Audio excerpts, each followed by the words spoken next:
Hello guys, आज हम अपने आई चैनल पर इकोनॉमिक्स की एक न्यू सीरीज़ शुरू करने जा रहे हैं जिसमें हम प्रीवियस ईयर्स क्वेश्चंस को कवर करेंगे। प्रीवियस ईयर्स क्वेश्चंस को कवर करने से पहले मैं आपको ये बताना चाहती हूँ कि इकोनॉमिक्स एक बहुत ही इम्पोर्टेंट सेक्शन है और हम स्टार्टिंग में ही इसको क्यों ले रहे हैं, क्योंकि यूपीएससी में इसका बहुत ही ज़्यादा रेलेवेंस है। क्योंकि 2016 से लेके अगर हम 2020 तक की बात करें तो हर साल लगभग 23 से लेके 29 तक क्वेश्चंस आ चुके हैं। मतलब हर साल आते हैं 23 to 29 क्वेश्चंस। तो इतना इम्पोर्टेंट सेक्शन है कि 100 में से 29 to 30 क्वेश्चंस तक अगर आपके यूपीएससी में आ रहे हैं तो it's a very important section और ये करना काफ़ी इंपॉर्टेंट है। और कहाँ से क्वेश्चन आते हैं, कैसे क्वेश्चन आते हैं, कौन सी टेस्ट सीरीज़ हमें लेनी चाहिए, कौन सी टेस्ट सीरीज़ हमें नहीं लेनी चाहिए, तो ये सब हमें तभी पता चलेगा जब हम प्रीवियस ईयर्स क्वेश्चन की एनालिसिस अच्छे से कर लेंगे। तो आज हम 3 सेक्शन से क्वेश्चंस उठाएंगे इकोनॉमी के: money, banking and monetary policy.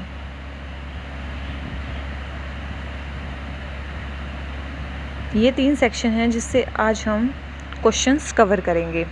तो फर्स्ट क्वेश्चन इज, सबसे पहले हमारा क्वेश्चन है, the chairman of public sector banks are selected by. Public sector bank के चेयरमैन को कौन सेलेक्ट करता है? First one is bank board bureau, second is RBI, third is union ministry of finance and fourth is management of concern bank. और जैसे ही मैं question बोलती हूँ मैं चाहूँगी कि आप प्लीज़ वीडियो को पॉज करें और पहले अपना आंसर टिक कर लें कि आपका आंसर क्या है, and then you see the answer. और तो मैं अब इसका आंसर बताने जा रही हूँ। तो इसका आंसर है बैंक बोर्ड ब्यूरो। सबसे पहले bank board bureau. Bank board bureau क्या है?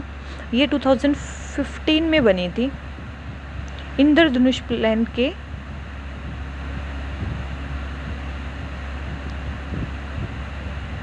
इंद्रधनुष मिशन के थ्रू बनी थी। 2015 में बनी थी लेकिन स्टार्ट एंड फंक्शनिंग 2016। और इससे पहले जो थी वो अपॉइंटमेंट बोर्ड ऑफ गवर्नमेंट था, उसको इसने रिप्लेस किया था।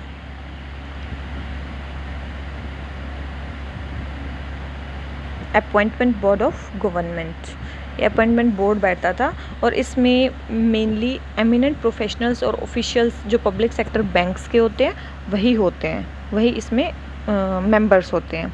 तो second question is, service area approach was implemented under the purview of. Service area approach किसके अंदर आती है? Integrated rural development programme, lead bank scheme, Mahatma Gandhi national rural employment guarantee scheme and national skill development mission. तो इसका answer है lead bank scheme. इस lead bank scheme में क्या किया गया था कि बहुत सारे विलेजेस के क्लस्टर्स बना दिए गए थे और उन क्लस्टर्स को किसी एक बैंक की ब्रांच के अंदर डाल दिया गया था कि जो बैंक की ब्रांच है इन विलेजेस के क्लस्टर्स को सर्विस प्रोवाइड करेगी। तो इसी को बोला था service area approach. This was service area approach. तो ये क्वेश्चन हो गया कि सेकंड, इसका आंसर हो गया कि lead bank scheme. Third question is, which of the following is not included in the assets of commercial banks in India? Which is not included in. First of all आप ये देख लें कि उसमें नोट लगा है कि नहीं लगा है, क्योंकि मैक्सिमम क्वेश्चन इसी कारण से हमारे गलत हो जाते हैं। तो सबसे पहले है कि विच of the following is not included in the assets of commercial sector banks. कौन सा एसेट्स में नहीं है? और एसेट्स क्या होते हैं? किसी भी चीज़ के लिए एसेट्स क्या होते हैं? जो उसको प्रॉफिट दें, जो उसकी इनकम हो, ठीक है, वो चीज़ें होती हैं जो बैंक्स के पास होती हैं और जिनमें उसको कुछ देना नहीं पड़ता है, बस प्रॉफिट होता है। तो एडवांसेस नहीं होते हैं क्योंकि वो नहीं होते हैं। इन्वेस्टमेंट्स, यस, वो प्रॉफिट के लिए कमाते हैं। Advances, yes. Money at call और शॉर्ट नोटिस, यस। डिपॉजिट्स जो होते हैं ना वो पब्लिक के होते हैं। पब्लिक अपने अमाउंट को डिपॉजिट करती है और उसके लिए बैंक जो है उनको इंटरेस्ट भी देता है। तो वो उसको इंटरेस्ट दे रहा है उस चीज़ पे, तो वो उसके लिए एसेट नहीं है, वो उसके लिए लायबिलिटी है, क्योंकि at the end of the day उनको वो पैसे वापस करने हैं। ठीक है, तो जो डिपॉजिट्स हैं इट्स नॉट, मतलब आई फॉरगॉट अगेन। नोट पूछा था, तो एसेट्स में कौन सा नहीं है, तो डिपॉजिट्स नहीं है, एडवांसेस तो हैं, वो उसके ही डिपॉजिट है, इन्वेस्टमेंट्स वो करते हैं, एडवांसेस करते हैं, या फिर money at call and short notice करते हैं। तो ठीक है, थर्ड क्वेश्चन का आंसर है deposits. Fourth question, which of the following is not the most likely measure of government और RBI takes to stop the slide of Indian rupees. तो इसमें पूछा गया कि क्या नहीं करेगी गवर्नमेंट रुपये की स्लाइड को रोकने के लिए, क्या नहीं करेगी, क्या क्या करेगी रुपये की स्लाइड को रोकने के लिए, क्या क्या करेगी। तो अगर हमें रुपये की स्लाइड को रोकना है, मतलब जो फॉरेक्स है उसको इंडिया में लाना है, ठीक है, फॉरेक्स को भी लाना है, जितने भी अदर करेंसीज हैं उनको भी बढ़ाना है, तो ठीक है, और हमारे एक्सपोर्ट्स को भी बढ़ाना है और इम्पोर्ट्स को कम करना है। This type of things happens in जब हम रुपये की स्लाइड्स को रोकेंगे। तो सबसे पहला है कि curbing imports of non essential goods and promoting exports बढ़ाएंगे और इम्पोर्ट्स को कम करेंगे, तो ऑब्वियसली रुपयों की स्लाइड रुक जाएगी। तो ये तो हम करेंगे, इसमें पूछा नहीं करेंगे, तो ये तो नहीं होगा। Encouraging Indian borrowers to issue rupee denominated masala bonds, अगर हम फॉरेन करेंसी मतलब अगर फॉरेन रुपी को फॉरेन इंस्टीट्यूशनल इन्वेस्टर्स को हम प्रमोट कर रहे हैं यहाँ पे इन्वेस्ट करने के लिए, तो वही है, हमारा फॉरेक्स बढ़ रहा है, तो हमारे बॉन्ड्स बढ़ रहे हैं, तो वो भी इंडिया में इन्वेस्टमेंट हो रही है, तो रुपये की स्लाइड कमी हो रही है, तो ये भी नहीं होगा।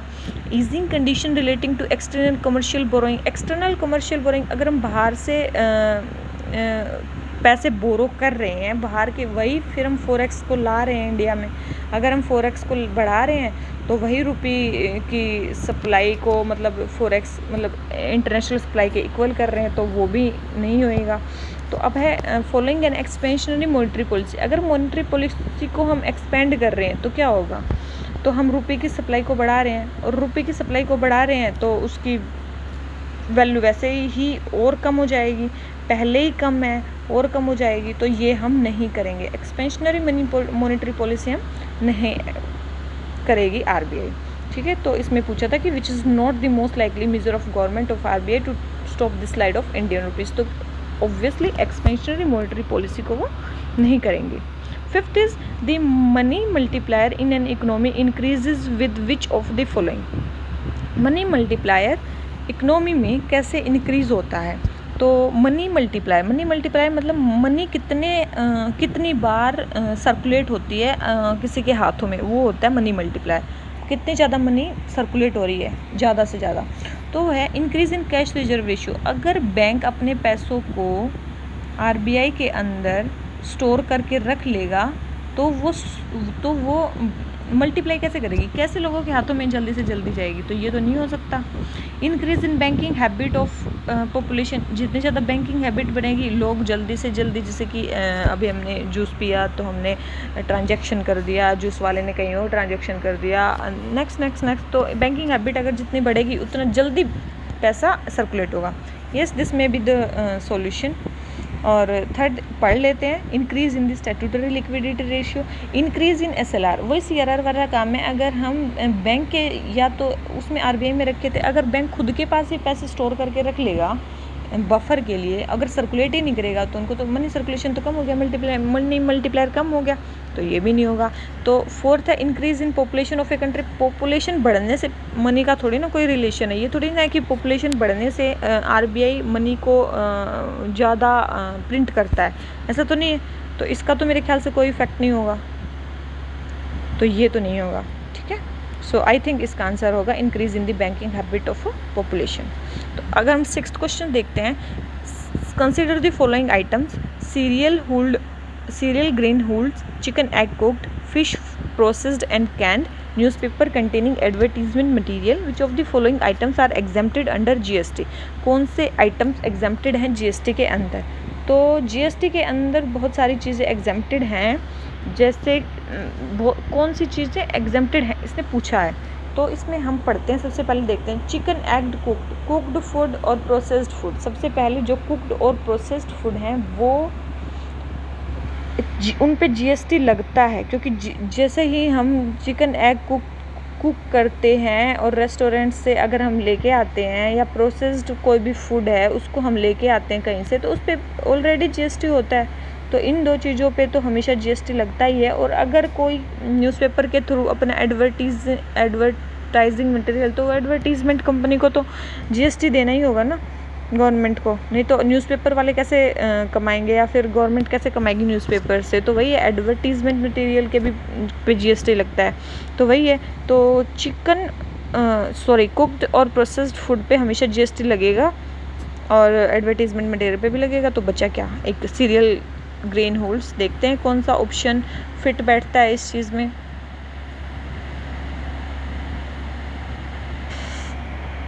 ए, ठीक है। With reference to governance of public sector banks in India, consider the following statements. Governance of public sector banking in India. अगर हमें गवर्नेंस बढ़ानी है पब्लिक सेक्टर बैंक्स के इंडिया में, तो क्या होगा? Capital infusion into public sector bank by government of India has steadily increase in last decade. कोई भी चीज़ स्टीडीली इंक्रीज तो नहीं ही होती है, बहुत ही कम ऐसे स्टेटमेंट होते हैं जिसमें स्टीडीली इंक्रीज और स्टीडीली डिक्रीज वाली स्टेटमेंट हमारी सही होती हैं। तो दिस स्टेटमेंट इज, कोई चीज़ स्टीडीली इंक्रीज ही कर रही हो नहीं। To put the public sector banks in order, the merger of associate bank with the parents SBI has been affected. Affect तो हो गई, अब ये है कि वो पॉजिटिव होगा कि नेगेटिव होगा। अगर हम मतलब बहुत सारे शॉर्ट बैंक को किसी एक बैंक में मर्ज कर रहे हैं, तो ये उसकी वल्नरेबिलिटी कम हो जाएगी। ठीक है, अभी जो हमारा मर्जर चल रहा है उसमें यही तो बात है कि वो टू बिग हो जाएंगे, ज़्यादा लोन्स दे पाएंगे और इंटरनेशनल लेवल पे हमारी कुछ रैंकिंग बनेगी। तो वही है, येस अफेक्ट तो होगा ही। तो इसका आंसर हो जाएगा कि पूछा क्या है, find the correct statement given below. Correct, कौन सी स्टेटमेंट करेक्ट है? तो yes obviously 2 is correct. What is the 8th question? 8th question है कि capital adequacy ratio is the amount that bank have to maintain in the form of their own funds to offset any loss that bank incur if the account holders fail to repay dues. Capital adequacy ratio is decided by each individual bank. अब ये चीज़ है, capital adequacy ratio सबसे पहले होता क्या है? सबसे पहले कैपिटल एडिक्वेसी रेशियो होता है कि बैंक को बेसल नॉर्म्स के अकॉर्डिंग अपने पास एडिक्वेट अमाउंट में कुछ अमाउंट रखना पड़ता है। मतलब मैं बता देती हूँ, जैसे कि इंडिया में इट्स 9%, लेकिन जो बेसल में बोला है वो 8% है कि ठीक है, मतलब इंडिया में 9% पे है कि आपको 9% रखना है। अगर आपके अकाउंट मतलब अगर आपके कोई एनपीए बन जाते हैं और अगर आपके कोई अकाउंट होल्डर्स हैं वो रिपे नहीं कर पाते ड्यूज़ को, तो उसके लिए आपको कुछ एडिक्वेट अमाउंट में आपके पास कुछ पैसे होने चाहिए। तो उसी को बोलते हैं कैपिटल एडिक्वेसी रेशियो। ठीक है, तो यही है। यस, तो इसमें क्या बोला गया? Is the amount that bank have to maintain. Yes, उनको मेंटेन करना पड़ेगा in the form of their own funds, अपने ही फंड्स में, टू ऑफसेट एनी लॉस, किसी लॉस से बचने के लिए। That banks incur the accountability fail to repay, अगर वो कोई अकाउंट होल्डर्स रिपे नहीं कर पाते। Yes obviously correct, this statement is obviously correct. Second, capital adequacy ratio is decided by each bank, each individual bank. No, it's Basel norm, और इनको जो central bank है वो डिसाइड करता है कि कितना होना चाहिए, कितना होना चाहिए। सेंट्रल बैंक डिसाइड करता है कि कैपिटल एडिक्वेसी रेशियो कितना होना चाहिए, वो भी बेसल नॉर्म्स के according. So this statement is wrong. तो हमें करेक्ट स्टेटमेंट पूछिए, तो इसका आंसर हो जाएगा ए।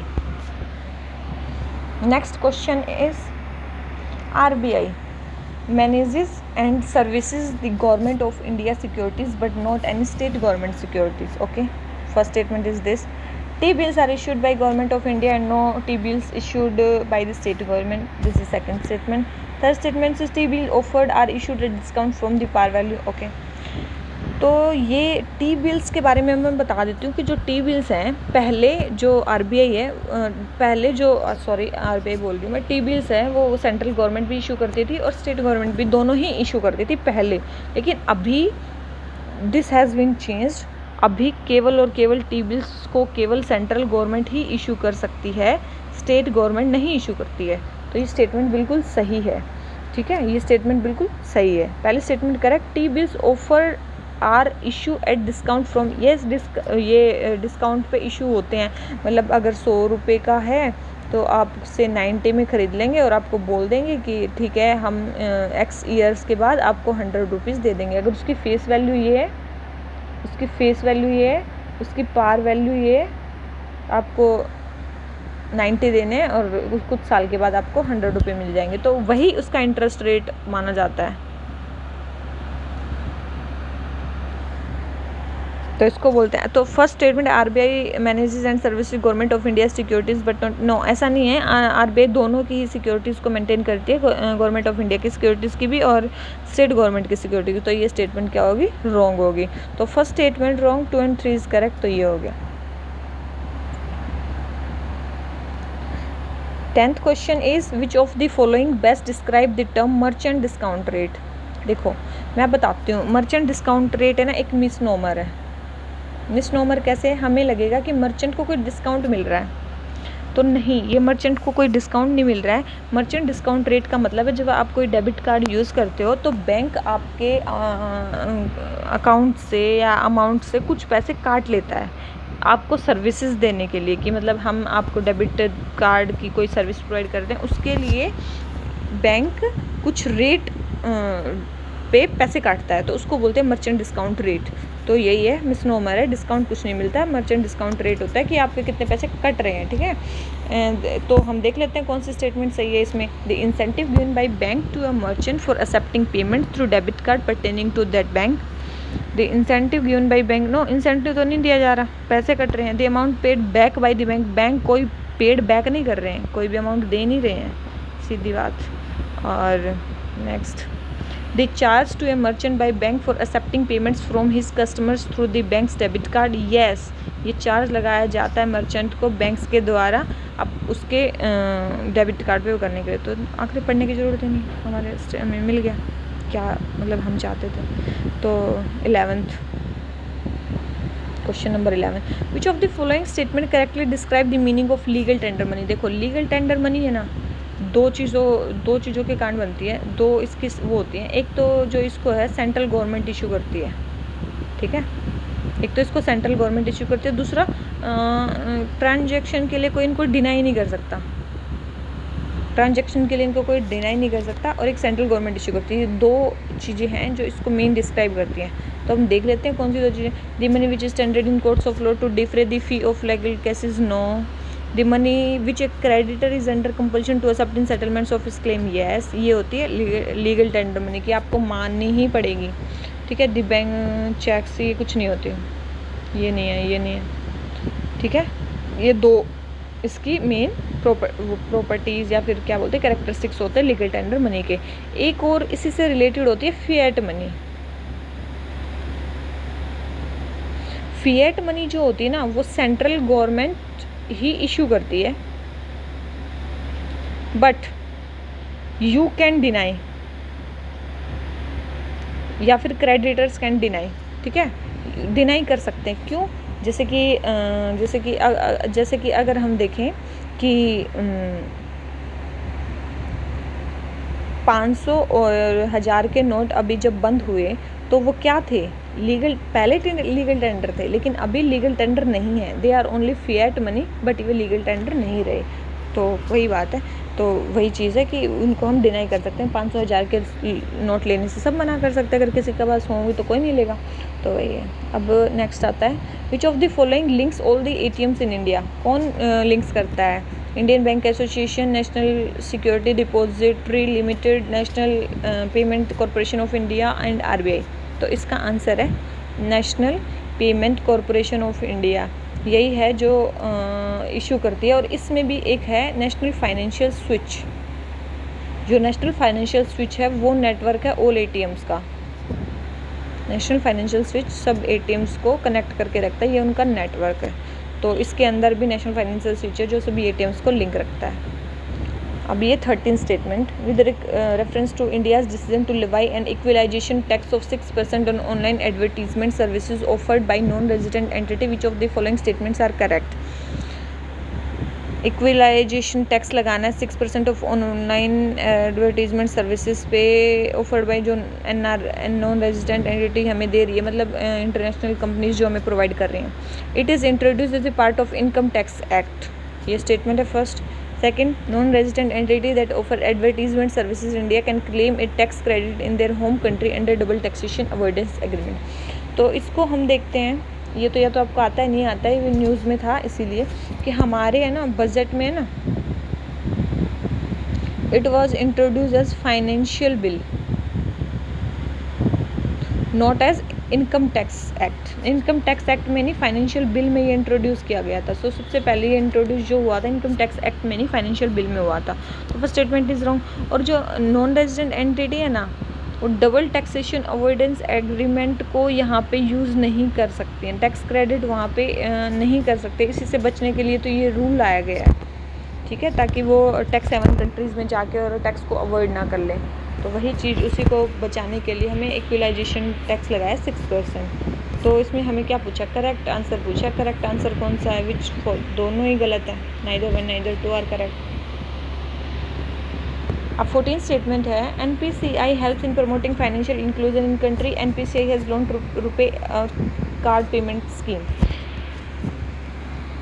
National payment corporation of India helps in promoting, yes, national payment corporation बहुत सारी चीज़ें बनाती है, UPI है, भीम है, और नेशनल फाइनेंशियल स्विच है, EPS है, रुपे कार्ड है, बहुत सारी चीज़ें बनाती है। तो यस, फाइनेंशियल इंक्लूजन उनसे होता ही है। जितने ज़्यादा बैंकिंग हैबिट इंक्रीज़ होएगी उतनी ज़्यादा फाइनेंशियल इंक्लूजन होएगा। तो NPCI हैज़ लॉन्च्ड रुपे एक कार्ड पेमेंट सिस्टम, यस, ये भी इसी ने लॉन्च किया है। तो इसके आंसर हो गया करेक्ट बताने सी। अब है S4A, क्या है, scheme for sustainable structuring of stressed asset. तो ये याद रखना, तो जो ये S4A जो स्कीम है ना, ये कॉरपोरेट्स के लिए है। कॉरपोरेट्स के जो हो जाते हैं फाइनेंशियल प्रॉब्लम्स, उसको कुछ कवर करने के लिए है ये स्कीम फॉर सस्टेनेबल स्ट्रक्चरिंग। उनके जो स्ट्रेसेस बन जाते हैं उनको कुछ लोन वोन प्रोवाइड करने के लिए कॉरपोरेट्स के लिए है, और ये RBI के द्वारा किया गया है। तो ये कंसिडरिंग, तो फर्स्ट स्टेटमेंट पढ़ लेते हैं। It is a procedure of for considering the ecological cost of development schemes formulated by government. No, government ने, RBI ने किया है। It is scheme of RBI, yes, RBI की तो स्कीम है ही, for reworking the financial structure of big corporates entity facing जिनको genuine difficulty उनकी फाइनेंशियल प्रॉब्लम को सोल्व करने के लिए ये किया गया है। यस, तो हमारे को मिल गई yes statement. Sorry, what is the purpose of setting up of small financial bank in India. Small financial bank को सेटिंग के लिए क्या पर्पज़ था। तो देखो, स्मॉल फाइनेंशियल बैंक को जो सेटअप किया गया वो नचिकेत मोर कमेटी की रिकमेंडेशन पे किया गया था, सबसे पहली बात। और जो स्मॉल फाइनेंशियल बैंक है,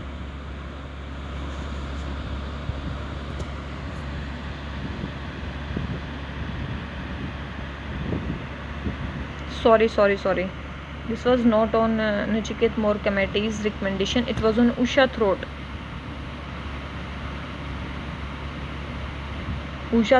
जो डिप्टी गवर्नर थी RBI की, उनकी रिकमेंडेशन पे ये स्मॉल फाइनेंशियल बैंक को शुरू किया गया था। उषा थ्रोट कमेटी की रिकमेंडेशन पे इसको शुरू किया गया था, ठीक है। और इसमें क्या है कि मेन हमें स्मॉल जो बिजनेसमैन्स होते हैं, अनसर्व्ड अंडरसर्व्ड फार्मर, माइक्रो और स्मॉल इंडस्ट्री, ये इसके टारगेट कंज्यूमर है। जबकि याद रखना, ये कभी भी मतलब रूरल एरियाज़ या फिर उनके लिए कोई नई चीज़ है, मतलब केवल इनको स्मॉल जो चीज़ें हैं उनको प्रमोट करना है, ना कि रूरल एरियाज़ पेनिट्रेशन के लिए स्मॉल फाइनेंशियल बैंक को नहीं बनाया गया था। रीजनल रूरल बैंक है उसके लिए, लोकल एरिया बैंक भी हो सकते हैं शायद, यही है वो हैं, लेकिन ये शायद रूरल एरिया के लिए नहीं है। तो इसको हम पहले स्टेटमेंट से पढ़ लेते हैं। To supply credit to small business units, yes. To supply credit to small and marginal farmer, yes. To encourage young entrepreneurs to set up business particularly in rural areas के लिए नहीं है। तो इसका स्टेटमेंट हो जाएगा फर्स्ट, अगर हमें करेक्ट बतानी है। अब ये हमारा 17th question, which of the following is most likely consequence of implementing the UPI को इम्प्लीमेंट करने का मेन मोस्ट लाइकली मतलब सबसे क्या कंसिक्वेंस हुआ है, तो हम देख लेते हैं। पहली statement, mobile wallets will not be necessary for online payment. Mobile wallets necessary नहीं होंगे ऑनलाइन। यस, अलग अलग मोबाइल जैसे कि पेटीएम हो गया, फ़ोन, अलग अलग हमें मोबाइल वॉलेट्स की ज़रूरत नहीं होगी, एक सिंगल ही हो जाएगा। ये हो सकता है मोस्ट लाइकली, लेकिन मोस्ट लाइकली बताना सबसे ज़्यादा सही कौन सा है। तो और देख लेते हैं नीचे वाले statements. The digital currency will totally replace extreme statements. UPSC में मैक्सिमम एक्सट्रीम स्टेटमेंट हमेशा रॉन्ग ही होती हैं। FDI flow will drastically increase. No, the direct transfer of subsidies to poor people will become very effective. वही बात है, बहुत ज़्यादा जो स्टेटमेंट एक्सट्रीम होती है ना, वो स्टेटमेंट सही नहीं होती। तो हो गया answer A. What are the purpose of the government sovereign gold bond scheme and gold monetization scheme? देखो, sovereign gold bond scheme क्या है। sovereign gold bond scheme में आपको गोल्ड खरीदने की ज़रूरत नहीं है। हम गोल्ड क्यों खरीदते हैं? ताकि हमें एक टाइम के बाद जो भी रेट चल रहा हो उस रेट पे हमारा गोल्ड टाइम पे बिक जाए। तो उसी के लिए हमें गोल्ड बॉन्ड स्कीम चलाई कि अब गोल्ड की बजाय गोल्ड बॉन्ड स्कीम हो। गोल्ड मत खरीदो, गोल्ड बॉन्ड्स खरीदो। अगर आप गोल्ड बॉन्ड खरीदते हैं तो कुछ साल के बाद आपको इंटरेस्ट के साथ और उस टाइम पे जो गोल्ड का रेट चल रहा होगा वैसे आपको वो स्कीम मिल जाएगी। शायद ये 8 ईयर्स के लिए 50 ईयर पे आप शायद इसमें से निकल सकते हो। सेकंड स्टेटमेंट है, सेकंड स्कीम है गोल्ड मोनेटाइजेशन स्कीम। इसमें क्या है कि आप जो भी आपके घर पे गोल्ड पड़ा है उसको बैंक को दे दो, और वही है सेम कि वो आपको इंटरेस्ट के साथ जो उस टाइम पे चल रहा होगा उसको आपका गोल्ड लेना है तो गोल्ड के बिस्किट्स के फॉर्म में आपको दे देंगे, वो गोल्ड दे देंगे और इंटरेस्ट के साथ उसको आपको दे देंगे। तो वही चीज़ है। तो क्या क्या पर्पसेस हैं इन दो के? देखो, गोल्ड मोनेटाइजेशन स्कीम के ये पर्पस है to bring the ideal gold lying with the Indian household into the country. Yes, gold monetisation scheme में। सेकंड है टू प्रमोट एफडीआई। तो एफडीआई का क्या लेना देना इससे? थर्ड है क्या है, to reduce India's dependence on gold imports. Gold imports हमारे कम हो जाएंगे। अगर हम गोल्ड नहीं खरीदेंगे तो हमें बाहर से गोल्ड बनाना पड़ता, तो हमारे गोल्ड के इम्पोर्ट्स कम हो जाएंगे। तो ये सॉवरेन गोल्ड बॉन्ड स्कीम में आ जाएगी। तो इसका आंसर क्या हो जाएगा?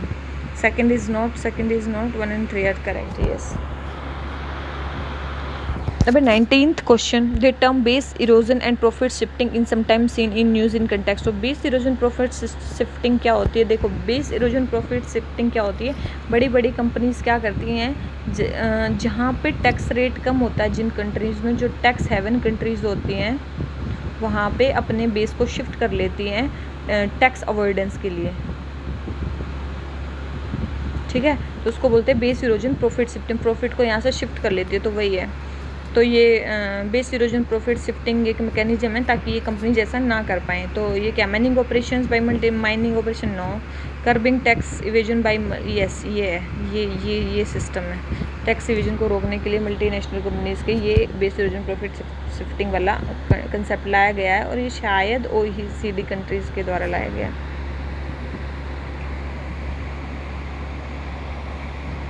अब आगे हम क्वेश्चन नंबर 20 में। What are the purposes of marginal cost of based lending. Marginal cost of based lending rate क्या होता है, मैं आपको बता देती हूँ। Marginal cost of based lending rate होता है कि कोई बैंक है, ये बैंक मान ले इसको कहीं से भी, मतलब डिपॉजिटर्स ने पैसे दिए, इसने RBI से पैसे लिए, या फिर कोई का इनकरिंग कॉस्ट है, या फिर जो भी है, सब कॉस्ट को लगा के ये कितने रेट पे लैंड करता है अपने कस्टमर्स को। ठीक है, ये अपने कस्टमर्स को कितने रुपए में लैंड करता है, कितने रेट पे लैंड करता है, उसको बोलते हैं marginal cost of fund landing rate, अपना प्रॉफिट निकालने के बाद। तो वही है, क्या है RBI को क्या है, देख लेते हैं statement. This guidelines help improve the transparency in methodology followed by banks for determining the interest rate on advance. ये पहले ही पता चल जाता है कि आपको क्या किस रेट पे आप दोगे, किस हिसाब से, क्या मेथोडोलॉजी आप यूज़ कर रहे हो। Second, this guidelines helps ensure availability of bank credit and interest rate which are fair to the borrowers as well as banks. This guideline help ensure availability of bank credit and interest rate. Yes, तो इससे पता चल जाता है ना borrowers के लिए fair है कि नहीं है, जो भी रेट वो लगा रहे हैं, तो इससे पता चल जाता है। यस, तो statement C. Next statement is the term core banking solution is sometimes in news. Which of the following statement best describe the term? core banking solution क्या होता है? core banking solution कुछ नहीं होता, ब्रांचलेस बैंकिंग होती है, ई banking होती है। ब्रांचलेस बैंकिंग मतलब आप मतलब ब्रांचलेस बैंकिंग मतलब सेंटर पे ही बैठ के आप उस पर सब कुछ पता चल सकता है कि कहाँ का क्या इंटरेस्ट रेट है, कैसे है, जो भी है वही है. तो it is a network of bank branches which enable customer to operate their account from any branch of the bank on its network regardless of where they open their account. Yes, this is correct. core banking solution ये है. It is an effort to increase RBI control over commercial bank through computerization. ऐसा नहीं है, RBI का जितना control है उतना ही रहेगा. मतलब तो केवल ट्रांसपेरेंसी इंक्रीज करने के लिए ना, कि कस्टमर्स को ज़्यादा परेशान ना होना, कि बार बार बैंक की ब्रांचेस में ना घूमना पड़े, उसके लिए.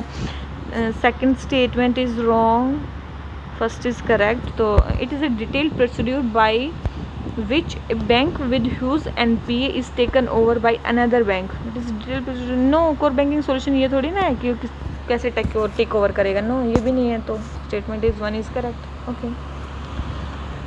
The establishment of payment bank is being allowed in India to promote financial inclusion. Yes. Which of the following statement are correct? अच्छा, कौन सी स्टेटमेंट सही है देखते हैं.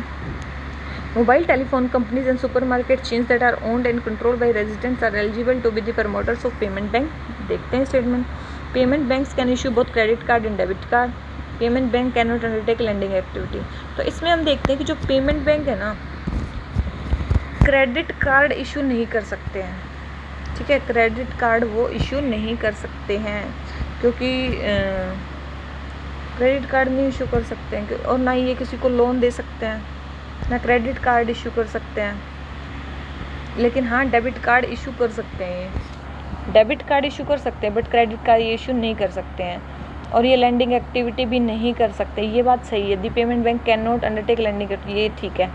ये हाँ, कोई भी मतलब प्रमोटर तो हो ही सकती है. कोई भी सुपरमार्केट चेन है कि हम ये प्रमोट कर रहे हैं, कोई सुपरमार्केट है कि हम ओनली थ्रू पेटीएम ही हम अपना जो है पैसे एक्सेप्ट करेंगे. तो हाँ, ऐसा कर सकते हैं, उसको प्रमोट कर सकते हैं कोई भी supermarket company, telecom company. Yes. तो आंसर इज बी 1 and 3. अबे with reference to bitcoin sometimes in news which of the following statements are correct. Bitcoin के बारे में बताना. Bitcoins are tracked by central bank of countries. क्या bitcoin track होते हैं central? अरे बिटकॉइन सेंट्रल बैंक तो अभी लगभग सभी सेंट्रल बैंक्स तो मना ही कर रहे हैं कि हम नहीं इसको अलाउ करेंगे अभी. ये भी तो बिटकॉइन से tracked by no, central bank उनको नहीं ट्रैक करता है, नहीं कंट्रोल करता है. Anyone with bitcoin address can send receive bitcoins from anyone else with the bitcoin address. Yes, ये हो सकता है, किसी को भी भेज सकता है कोई भी. Online payments can be send without either side knowing the identity of the other. Yes, ये भी हो सकता है, बिना आइडेंटिटी नोन हुए हम एक दूसरे को पेमेंट सेंड कर सकते हैं. Yeah this is also correct. तो first statement was wrong, second and 3 was correct. तो this is the correct statement. With reference to RBI reduces when the RBI reduces the statutory liquidity ratio by 50 points, which of the following is likely to happen? क्या होगा जब RBI reduce कर देगा SLR? देखो SLR क्या होता है? Bank जो अपने पास पैसे रखता है कुछ बफर में, ठीक है, बफर में कुछ पैसे रखता है. इसको शायद 18% है, शायद अभी 17 to 80%, आई डोंट माइंड. ठीक है, तो ये बफर रखता है बैंक अपने पास, ये लोन पे नहीं देता है. उसके मतलब CRR प्लस SLR को छोड़ के जितना पैसा हो जाता है वो लोन में दे देता है. तो इससे क्या हो, ये ज़्यादा होगा तो बैंक जो है उसने क्या बढ़ा रखा है कि घटा रखा है? रिड्यूस. अगर रिड्यूस कर दे, कम कर देता है, तो इंटरेस्ट में पैसा बैंक ज़्यादा दे सकता है. इंटरेस्ट में बैंक पैसा ज़्यादा दे सकता है. मनी सप्लाई बढ़ जाएगी, मनी सप्लाई बढ़ जाएगी और लोगों के हाथ में पैसा ज़्यादा आ जाएगा. मतलब लोगों के हाथ में पैसा ज़्यादा आ जाएगा और कंजप्शन ज़्यादा करेंगे. ठीक है, तो अब देख लेते हैं. India GDP growth rate increase drastically 50 basis point बढ़ा है. ड्रास्टिकली क्या? फॉरेन इंस्टीट्यूशनल इन्वेस्टर में bring more capital into our country. तो इससे क्या, ये तो खुद ही हमारे पैसे बढ़ रहे हैं ना, तो बाहर वालों का क्या मतलब है इसमें? शेड्यूल कमर्शियल बैंक में cut their landing rates. Yes, ये हो सकता है कि वो अपने लैंडिंग रेट कम कर दे, ज़्यादा पैसे सर्कुलेशन में जाए, ज़्यादा कंज्यूमर को फ़ायदा और मनी सप्लाई बढ़ जाए और इन्फ्लेशन बढ़ जाए. तो उसके लिए ये हो सकता है. इट में ड्रास्टिकली रिड्यूस, ऐसा तो नहीं है लिक्विडिटी. भाई 50 बेसिस पॉइंट में कितना क्या होगा? थर्ड है 25th है, सॉरी. बेसल III अकॉर्ड और simply Basel 3 often seen in news 6-2। Basel 3 क्या है? बेसल 3 नॉर्म्स है बैंकिंग सेक्टर के लिए हैं कि इसमें आपको कितना कैपिटल रखना है, क्या है, बैंकिंग सुपरविजन के लिए मेनली। तो देख लेते हैं क्या है। Develop national strategy for conservation and sustainable use of biological diversity. No, biological diversity के लिए नहीं है। Improve banking sector to deal with financial economic stress and improve risk management. Yes, ये है। रिड्यूस, ये भी नहीं है, ये भी नहीं है, अभी पता ही चल गया ये है, तो क्या ही फ़ायदा है उस चीज़ का। अभी 26 क्वेश्चन है। If the interest rate is decrease in an economy it will. अगर किसी इकोनॉमी में इंटरेस्ट रेट डिक्रीज हो जाता है तो क्या है? इंटरेस्ट रेट डिक्रीज होना, वही बात है ना। इंटरेस्ट रेट डिक्रीज होना मतलब ज़्यादा लोग लोन लेंगे, ज़्यादा लोन लेंगे तो उनके हाथ में पैसा ज़्यादा आएगा, कंजप्शन ज़्यादा होगा, इन्फ्लेशन बढ़ेगा। ठीक है, ये चीज़ें होंगी। डिक्रीज द कंजप्शन, नो, बढ़ेगा। इंक्रीज द टैक्स कलेक्शन में क्या है? कुछ भी नहीं। इंक्रीज द इन्वेस्टमेंट बढ़ेगा। टोटल सेविंग्स नहीं बढ़ेंगे भाई, एक्सपेंडिचर बढ़ेगा। तो ये इंटरेस्ट रेट अगर डिक्रीज हो जाते हैं एक्सपेंडिचर बढ़ेगा। Answer is C. 27th, what are the facilities the beneficiary can get from the services of business correspondent a bank साथी इन ब्रांचलेस एरिया। कहीं पे क्या होता है ना, बैंक होता है कहीं पे, उसकी मतलब ये मेन बैंक है, ये उसकी बहुत सारी जगह पे ब्रांचेस होती हैं। ठीक है, बहुत सारे, लेकिन कहीं पे क्या होता है ना, बहुत सारे रूरल एरियाज़ में ब्रांचेस नहीं होती हैं, ब्रांचेस भी नहीं होती हैं किसी बैंक की। तो क्या होता है, वहाँ पे बैंकिंग कोरस्पोंडेंट्स होते हैं। उनको बैंक क्या दे देता है ना, एक दे देता है, कोई भी बायोमेट्रिक एक मशीन होती है वो दे देता है, और वहाँ से उनको बैंक से कैश मिल जाता है। तो वो वहाँ से उनका आधार वगैरह देख के वहाँ से बायोमेट्रिक के थ्रू उनके पैसे वो वहाँ से निकाल सकते हैं, पैसे डाल सकते हैं, कुछ ऐसा है। तो ये होता है।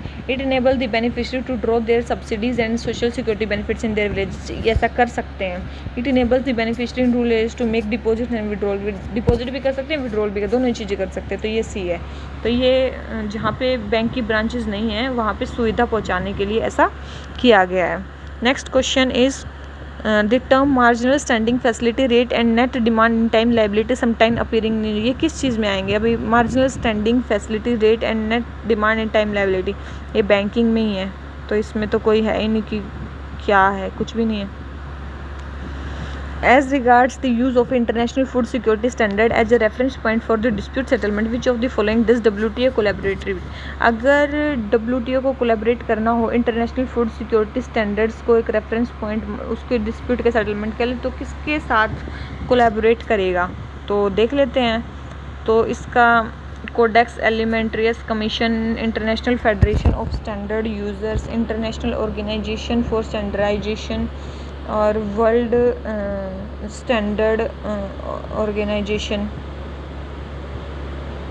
तो इसका जो आंसर है वो है कोडेक्स एलिमेंट्रियस कमीशन। ये इसके साथ करेगा कोलैबोरेशन। ठीक है, कोडेक्स एलिमेंट्रियस कमीशन, ये फैक्ट ही है, आपको फैक्ट ही याद करना होगा। जो ये कोडेक्स एलिमेंट्रियस कमीशन है ये जो है रोम बेस्ड है, इसके जो हेडक्वार्टर है वो रोम में है, और इसको जो फंड करता है ना WHO और फूड एंड एग्रीकल्चर ऑर्गेनाइजेशन, ये दोनों इसको फंड करते हैं। ठीक है, और यही है WTO ने इसको रिकॉग्नाइज़ कर दिया। अगर कोई भी फूड सेफ्टी के या फूड सेफ्टी में, कंज्यूमर प्रोटेक्शन में कोई भी डिस्प्यूट आता है तो WTO इससे कोलैबोरेट करता है। तो ये इसका आंसर फैक्ट बेस्ड है। Which of the following is not related to UN? UN से कौन सा रिलेटेड नहीं है? तो देख लेते हैं UN से कौन सा रिलेटेड नहीं है। तो MIGA yes it is related to UN। ये तो UN की स्पेशलाइज्ड एजेंसी है मीगा, तो मल्टीलेटरल इन्वेस्टमेंट गारंटी एजेंसी, ये तो स्पेशलाइज्ड एजेंसी है, और इसमें USA में इसके हेडक्वार्टर्स हैं। IFC ये तो वर्ल्ड बैंक की है शायद, वर्ल्ड बैंक की कोई ऑर्गेनाइजेशन है, तो वर्ल्ड बैंक तो है ही UN की स्पेशलाइजेशन सी, तो ये भी है, ये भी उससे रिलेटेड है, ये भी रिलेटेड है। इसमें पूछा not related. International centre for settlement of investment and dispute, ये भी UN की स्पेशलाइज, जैसे वर्ल्ड बैंक है वैसे ये सेटलमेंट ऑफ इन्वेस्टमेंट डिस्प्यूट ये भी स्पेशलाइज। इसका इंडिया पार्ट नहीं है, याद रखना, इसका इंडिया पार्ट नहीं है। ठीक है। और बैंक ऑफ इंटरनेशनल सेटलमेंट ये नहीं है, ये नहीं है, ये बेसल वाला सिस्टम है, ये बैंक ऑफ इंटरनेशनल सेटलमेंट ये नहीं है, ठीक है। ये बेसल स्विट्ज़रलैंड में इसके हेडक्वार्टर है, बेसल में इसके हेडक्वार्टर है, तो ये नहीं है यूएन का स्पेशलाइज एजेंसी। अब 31 क्वेश्चन है, the UN framework convention on climate change in international treaty drawn at UNFCCC क्या है? ये तो भाई फैक्ट बेस्ड क्वेश्चन है, तो इसका जो आंसर है वो है UN conference on environment development, जो 1992 से निकला है। ये मतलब अगर आपको ईयर भी याद है ना कब ये यूएनएफसीसी निकला है, तो 1992 में निकला है, अर्थ समिट जो हुई थी रियो डी जेनेरो में, इसी को तो अर्थ समिट बोला गया था, रियो में, ब्राज़ील में। नेक्स्ट क्वेश्चन है, international development association. International development association जो है ये किसका पार्ट है? ये वर्ल्ड बैंक का ही पार्ट है। तो इसमें क्या पूछा गया है? एडमिनिस्ट्रेड बाय, किसके द्वारा एडमिनिस्ट्रेट होती है? वर्ल्ड बैंक के द्वारा होती है भाई। और तो IBRD, international fund for agriculture development, UN development, तो इसमें तो कोई भी नहीं है, इसमें तो कोई दिख ही नहीं रहा है, तो क्या होगा? तो जो IBRD है इसी को वर्ल्ड बैंक का नाम दिया गया। पहले वर्ल्ड बैंक का नाम IBRD था, उसके बाद इसका नाम वर्ल्ड बैंक चेंज हुआ है, तो ये यही है, ठीक है। तो ये इसका आंसर है। 33 क्वेश्चन है, the Commonwealth has no charter, treaty और कॉन्स्टिट्यूशन। ये बिल्कुल सही है, कॉमनवेल्थ का कोई चार्टर, ट्रीटी या कॉन्स्टिट्यूशन नहीं है, ये बात सही है। ऑल द टेरिटरीज और countries once under the British empire jurisdiction ruler mandate automatically join the Commonwealth. No, automatically join नहीं किया, विलफुली ज्वाइन किया, विलफुली ज्वाइन किया, वॉलंटरीली ज्वाइन किया, जैसे इंडिया ने भी वॉलंटरीली ज्वाइन किया। तो इसका आंसर 2 तो नहीं है, करेक्ट बताना है, 1 है, ठीक है। तो ये हमारे 33 क्वेश्चंस हो चुके हैं। नेक्स्ट सेक्शन आगे शुरू होगा। तो ये हुआ हमारा प्रीवियस ईयर्स क्वेश्चंस की फर्स्ट सीरीज़, जो कि आए हुए थे मनी, बैंकिंग और मॉनेटरी पॉलिसी से। अगर आपको इस वीडियो लेक्चर से थोड़ा फ़ायदा हुआ हो और आपको अगर नेक्स्ट लेक्चर्स अगर लगे तो हमारी नेक्स्ट सीरीज़ में पूरी इकोनॉमी के 3-4 लेक्चर्स में हम पूरी इकोनॉमी के प्रीवियस ईयर्स क्वेश्चंस को कवर कर देंगे, और अदर सब्जेक्ट्स के भी हम कवर करने वाले हैं। तो प्लीज़ हमारे साथ बने रहिए, और हमारे चैनल आई विल को लाइक करिए वीडियो को, और चैनल को सब्सक्राइब करिए, और जितना ज़्यादा से ज़्यादा हो सके इस चैनल को शेयर करिए। Thank you very much. Correct कि कोई चीज़ स्टेडली इंक्रीज ही कर रही हो, नहीं। To put the public sector banks in order, the merger of associate bank with the parents SBI